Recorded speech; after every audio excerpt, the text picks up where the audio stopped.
Welcome, everybody, to the Scale Up Show. This is your host, Ryan Staley, and I'm a very special guest with me today. I have Glenn Sandifer. Glenn is a 20-year executive within the security industry. He's currently working for one of the world's largest right now. He's a published author and has seen how relationship outcomes can be impacted by professional success. Totally agree with that. He has scaled multiple high-performing inside and outside field sales and marketing teams.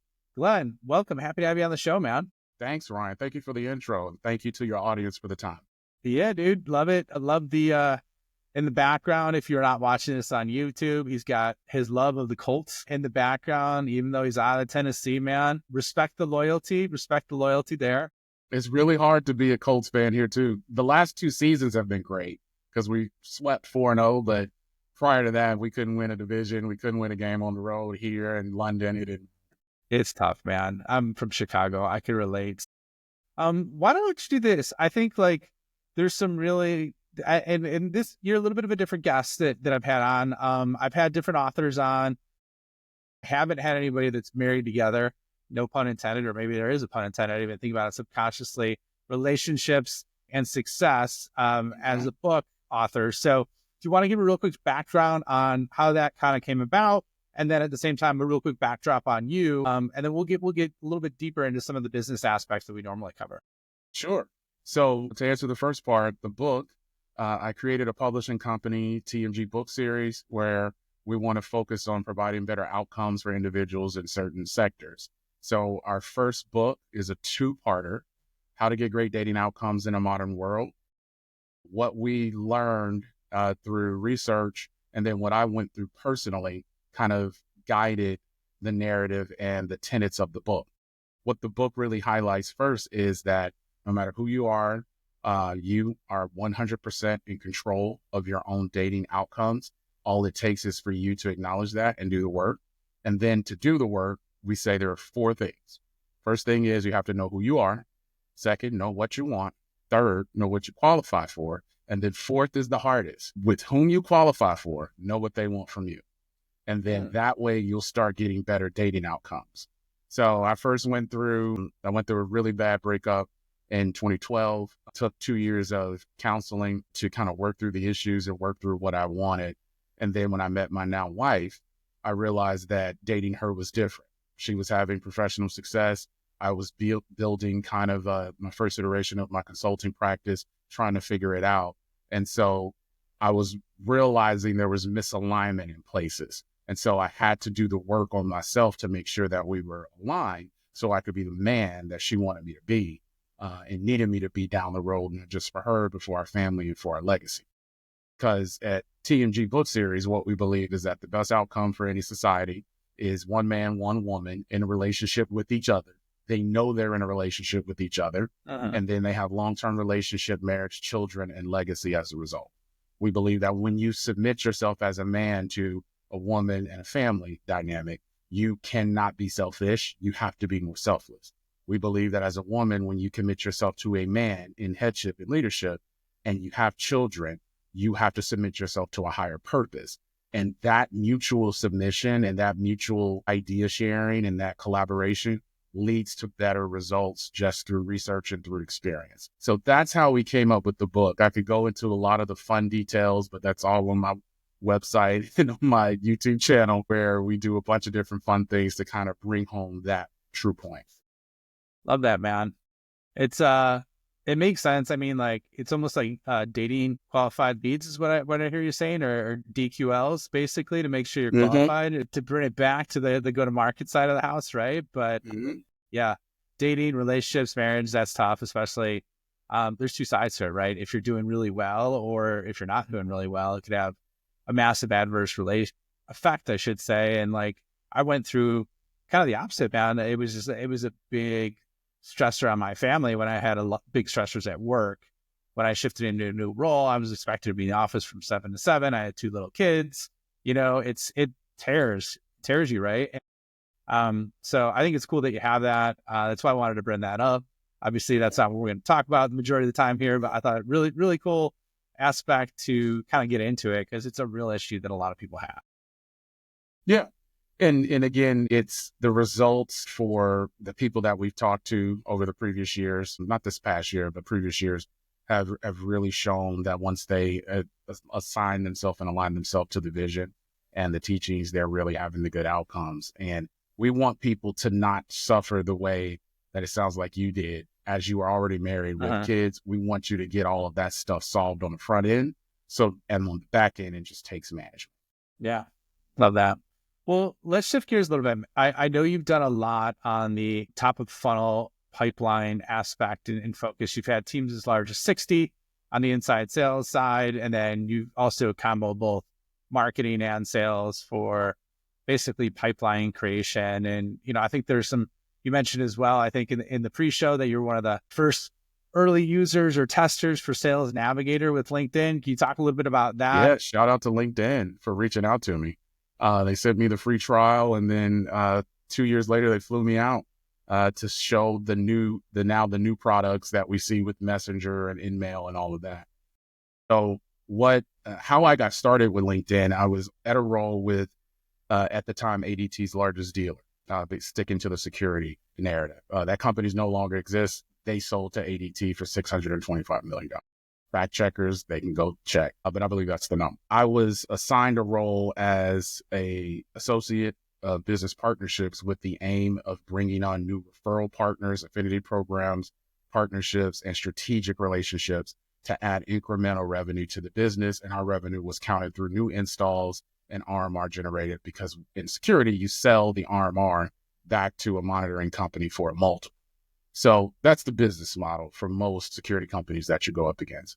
So they said, Glenn, we need you to bring on 30 new referral partners in a year. I brought in 48. And of those 48, I think we provided an additional 5,000 in incremental sales just for that year. So not a great number, but the year prior, they were so heavy, 15, 20% dependent upon certain affiliate partners to deliver any inbound leads. So just having that diversity, some companies, they're Angie now, but Home Advisor, it was really a big challenge to get into Home Advisor. How I got into Home Advisor was through Navigator. So for those that know and follow you on the show, Sales Navigator is one of the greatest tools for prospecting. Business professionals are spending more time on LinkedIn throughout the day than they are on TikTok and YouTube. And it's because it is a business tool and it's accepted professionally. My current boss and his boss's boss, they're always putting out communication through LinkedIn that's going to be consumer and market facing, because that's where the end users are.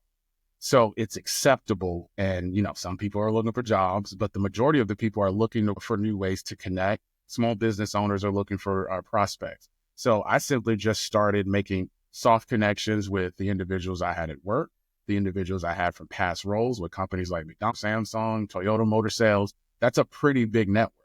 And what it led to was the correct person at the director level that could make an introduction to the VP so that we could get in partnership. Up until that point, for Defenders, they had been trying for around 5 years to get into Home Advisor. And Home Advisor I think we were averaging around 50 new sales. So not leads, sales per month from the Home Advisor relationship. But the Sales Navigator, I really love it because it allows you to have a softball connection. It allows you, Ryan, to make a connection, Glenn Sandifer, through a mutual friend. And with that connection, it brings credibility. And from that credibility, you can go into a soft pitch. I never tell people to start off with their soft pitch in Sales Navigator. If you send me something and it's a soft pitch right away, it's going to get declined without a response. But if you say, Glenn, see, you just celebrated a birthday, happy birthday. Then you go under me and you start liking things, and then you start making comments on my post or looking at the research from my company, which is what I did for Home Advisor and other companies like that. It led to people being more interested in hearing a pitch. I had earned the right to pitch them and then solve their problem, which was revenue, which also solved my problem, which was inbound lead flow. But the Sales Navigator piece was great in its infancy. It sat right on top of LinkedIn. It was easy to make a connection into whether it was Dynamics or Salesforce in the early days, where you could enrich data. And I kind of built the playbook. I believe ADT now corporate is still using to this day. Love that, man. Well, let's talk about that, because I think like this is one of the biggest problems in business, any kind of business, doesn't matter what industry, what space, and it's new customer acquisition, right? And it's just getting at bats, right? Obviously, there's other issues. If people have a shitty product, it doesn't matter how many at bats you get. So, Right. and like I do a ton on LinkedIn. I created a lot of content, and I love the idea that you've created almost like a playbook on it. So let's go through that, like, and fast forward to today, like what, like if you were to systemize it and approach, because I know you do a lot with inside sales and scale it up, BDR organizations or SDR organizations to create that pipeline, like what would be, how would you approach it from a playbook perspective? And then what kind of system would you put in place for each person on the team to make sure that they execute it in terms of like KPIs? We'd love to just hear how you walk through that systematically, because I think that would provide huge value to anyone listening. Yeah. So I guess let's first start with the playbook. So the playbook is to generate a robust pipeline. You want a robust pipeline because you want top of funnel with people in the funnel that are soft hand raisers or full high hand raisers. So the first part of the playbook is make sure that your profile is accurate. Too many times you go in and you see people still work for my former employer versus working for the company that they work for today. So it's a hard connection. You have to make sure if you're someone that's using Sales Navigator, you have an updated profile. Make sure that you follow your company's profile, your boss's profile, and then start making soft connections with people at your company. After making those soft connections with people at your company, go to your former company, your high school, your college, your local town, connect with as many people as possible. Send birthday wishes on birthday, send anniversary congratulations. It doesn't take any time to do a thumbs up. So that is how I would first set up the profile and the mind, and also create the mindset. When I started with the former iteration of my current employer, we were 6 deep. So we went from 6 to 60. And everyone had a Sales Navigator license. Everyone's Sales Navigator license, they were connected to me, my boss, my boss's boss, all the VPs, all the senior directors, all the directors. And then I encouraged them to go back through their previous work history and connect with as many people as possible. What I did from a KPI standpoint is I set that you have to send 2 emails a day to start off, because we were managing call queues and lead flows and filtering a lot of things and selling remote services. So it was a kind of catch-all job. But if you send 2 emails a day, what that means is you're spending at least 30 minutes on Sales Navigator, because you can't just send cold messages based on what I am teaching and coaching. You have to have been present on the site, in the app, connecting with people, liking, commenting, resharing, reposting. And when you do that, it brings you up the algorithm, and then people begin to look at you as an expert. And then when people feel comfortable with your content and feel comfortable with the connection, then they were supposed to go in after doing 2 emails a day. They were supposed to have 1 appointment set per day off of LinkedIn Navigator. And then the rest of their appointments can be from the inbound call queue, outbound dials, or referrals. So I think the KPIs have to be something as simple as 30 minutes a day on Sales Navigator. If you don't understand time blocking, there are courses that are available on YouTube for time blocking. Make sure that you block out your calendar. Everyone knows that you're blocked out, and actually be in the tool of Sales Navigator and LinkedIn, making those connections, and then it'll be easy to flow. We didn't have what they have now, which is all these AI tools that write and craft the perfect message and comb the content that the prospect has or the things that they like. So it is even easier. So you should be able to send 4 to 5 emails in that 30-minute time period just to expand your relationship. So I think that would be playbook, and then that would be KPIs. I think the other piece needs to be integration. Too many people go get Sales Navigator and they have it stand alone. While that's okay, and that works if you have the discipline to transfer notes and transfer in-mail responses into your CRM and on your email, it's easier to have a full integration now. There are APIs that sit right on top of Dynamics, HubSpot, Zoho, Salesforce, where you're able to make a connection and share contact data and in-mail messages over to the record within your CRM. So the integration is key. And then you get the force multiplier where now it starts to sniff out Salesforce and starts recommending to you people that can go out, that are interested and that you can go out and reach. And then the sales intent data that you see now through Sales Navigator, places like Zoom Info, Demand Base are some that I've worked for. You are able to see the intent for companies that you may be targeting. So if you sell a service or offer a product line that they're looking for, you want to make sure that you're using the intent data that's available in Sales Navigator at a minimum, or find other options that are available at the marketplace. Makes sense, man.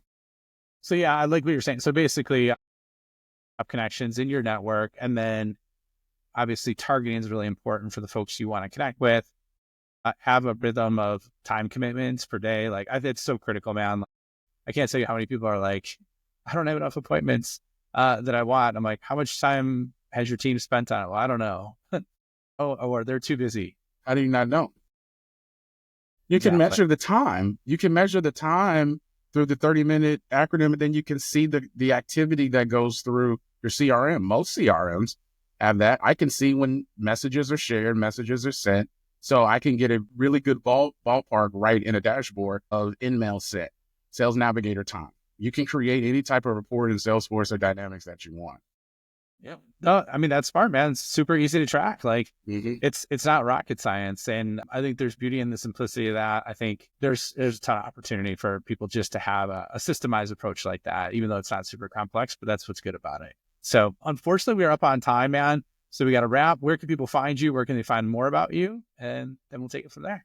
Yeah, please connect with me on LinkedIn, Glenn, 2 N's, Sandifer, TMG book series. If you're someone that's in the dating market and you're struggling, we have parts 1 and 2 available direct from us or through Amazon, tmgbookseries.com. And then if you want to learn more about service offerings, I'm kind of looking at around the March time period, depending on when this shows, of any new potential opportunity. GlennSandifer. Love it, man. Well, thanks for being on the show, Glenn. It was awesome having you on. Love the breakdown. I think it was highly valuable. And then we will see you all on the next episode. Thank you. All right.